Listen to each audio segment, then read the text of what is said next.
Hi, I've been thinking about identity and about whether sometimes before a new version of life can emerge, that an old identity has to die.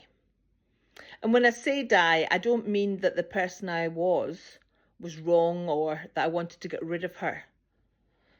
I actually have enormous compassion for her because she adapted, she survived, she achieved, and she kept going. But I've been asking myself lately how much of my life I have spent proving that I'm capable, proving that I'm intelligent, proving that I'm qualified, proving that I'm strong, proving that I belong, and perhaps sometimes even proving, that I'm worthy.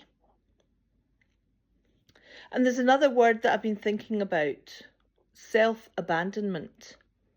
Because sometimes we don't abandon ourselves dramatically. We can do it quietly. We override our body, what it's telling us. We say yes when sometimes inside us is saying no. We make ourselves smaller so somebody else feels comfortable. We tolerate environments that don't allow us to flourish.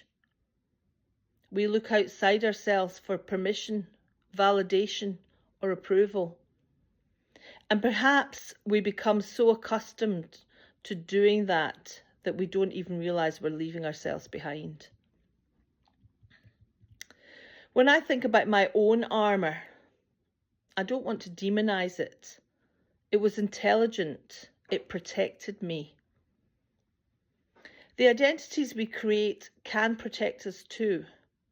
The achiever, the strong one, the capable one, the person who keeps going.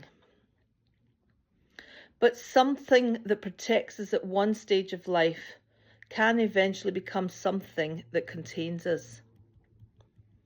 And I think that's where I am now.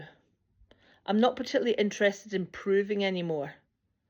I'm interested in expressing, and those are very different things. When I'm proving, I'm looking outward. Did they approve? Did they understand? Was I good enough? Did I achieve enough? Expression feels different. Expression asks, is this true? Is this me? Does this reflect what I believe?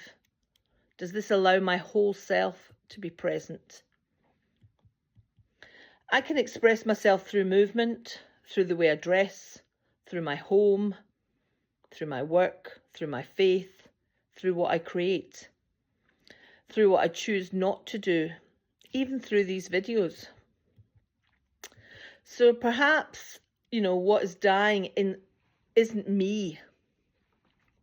Perhaps what's dying is the belief that I have to earn the right to be me. The belief that I have to prove my value. The belief that I have to fit myself into places that require me to leave parts of myself outside the door. And what's being born, I think it's freedom, congruence, the courage to be visible, the willingness to trust myself, and perhaps most importantly, the decision not to abandon myself anymore. Maybe returning to yourself isn't about finding somebody who disappeared. Maybe it's about no longer abandoning the person who was there all along. So I'm curious, is there an identity that you've outgrown? Is there somewhere in your life where you're still proving rather than expressing? And what might change if, instead of asking, what do I need to prove, you asked, what do I want to express? Maybe that's one of the ways we begin returning to ourselves. So until next time, be kind to yourself. Thanks for watching. Bye.